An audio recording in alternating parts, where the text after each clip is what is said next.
માણસ દુઃખી ક્યાં થાય છે? હોય એવા દેખાતા નથી, ન હોય એવા દેખાવાના પ્રયત્ન કરે છે, ત્યાં દુઃખી થાય છે. હોય એવા ને એવા આપણે રહીને તો વાંધો ન આવે. હા, હોય એવા આપણે દેખાવું નથી, ન હોય એવા દેખાવાના દંભ કરવા એટલે નડે છે. ભગવાન ક્યાં કોઈને દુઃખી કરે? હાથે ને હાથે આપણે દુઃખી થાય છે. ભગવાન કોઈ દિવસ કોઈને દુઃખી ન કરે. બુદ્ધિથી ભગવાન મળે છે એ ખોટી વાત છે. બુદ્ધિથી ભગવાન મળતો હોત તો વકીલ બધા વૈકુંઠમાં હોત. ભગવાનને બુદ્ધિ હારે લેવા દેવા નથી, ભગવાનને શુદ્ધિ ગમે છે.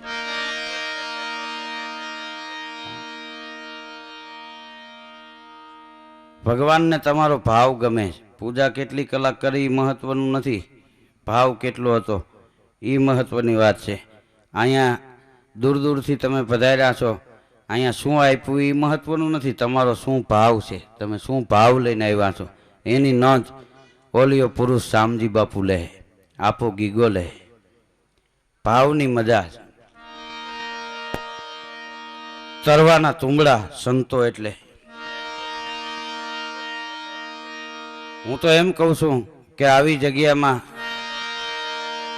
કે આવા એક સારા કાર્યમાં આટલા સંતોની ઉપસ્થિતિમાં જેના ઉપર ભગવાનની કૃપા હોય એનાથી જ આવી શકાય. બાકી કરોડો રૂપિયા હોય ને તો એ આવી ન શકાય.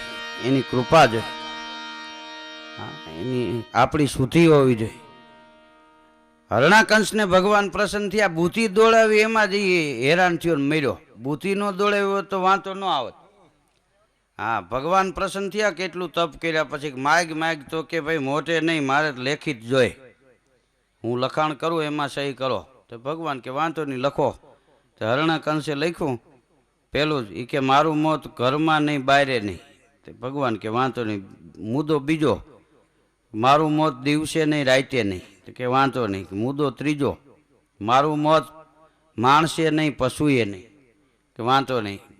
મુદ્દો ચોથો તો કે મારું મોત લોઢે નહીં લાકડે નહીં. ભગવાન કે વાંધો નહીં. મુદ્દો પાંચમો એ કે મારું મોત લીલે નહીં ને હુકે નહીં. ભગવાને સહી કરી દીધી. આવી ગયું બધું કે હા. પછી કાગળ ભેગો રાખતો, કોકારે માથાકૂટ થાય ને લિસ્ટ બતાવે તો ઓલા વાંચીને વૈયા જાય કે આ કાઈશમાં કોણ ઉતરે. હા, પણ થાંભલો ફાટ્યો ને ભગવાન પ્રગટ થયા. એનું કારણ એ હતું કે લોટાનું સંમેલન થયું હતું. ઘણના પ્રમુખ સ્થાને વજન હોય ને એનું પ્રમુખ સ્થાન હોય, માગીને બીડીયું પીએ એના પ્રમુખ સ્થાન ન હોય. વિદ્યારામ બાપુએ લખ્યું છે, નથી મંડળમાં માન પરાયણે પ્રમુખ થવું, નફો મળે જાય ખોટ એને ક્યાં નાવા જવું. ભાઈઓ તમે આઘા રહેજો, ઓરસિયાને મોટું થવું છે. ઘણનો વજન એના પ્રમુખ સ્થાને સભા હતી. આખું લોટાનું સંમેલન હતું. ઘણે પ્રવચન કર્યું કે આજ આખી નાઈત એટલે માટે ભેગી થઈ છે કે આપણે આપણાને કાપવાની, જેટલા આપણે આપણાને કાપે છે ને નાઈતને કાપે એ આ અગ્નિકુંડમાં હોમાઈને પાપનું પ્રાયશ્ચિત કરી નાખે. તો કે કોણ કાપે છે? તે બધાએ આખી લોટાની નાઈતે કીધું હાણસી. હાણસી કે અમને હું શું કરવું? કે અમે બે બેનું નોખી છે, વૈશમાં જળ મારવા વાળું ત્રીજું છે. હાણસીને બે પાંખિયા નોખા હોય, એમાં જળ મારેલી હોય. એટલે આ સીણીને પકડે. સીણી કે મને જ પકડે તો મારે ક્યાં જવું? હાણસી પકડી રાખે. મારે જ નકર નાઈતને નથી કાપવી, પણ નાઈતને પકડી રાખે. અને ઘણને કે તું પ્રમુખનો દીકરો થાશ, ભલે હાણસી મને પકડે, હું લોટા ઉપર નાઈત ઉપર રહું, તું જ માથે ધડાકા કરે છે એટલે નાઈત કપાય. હા, પેલા તું ઉતરી જાય હેઠો, હાલ પડ્યો આમાં. હા, ઉદઘાટન તારાથી કરવું.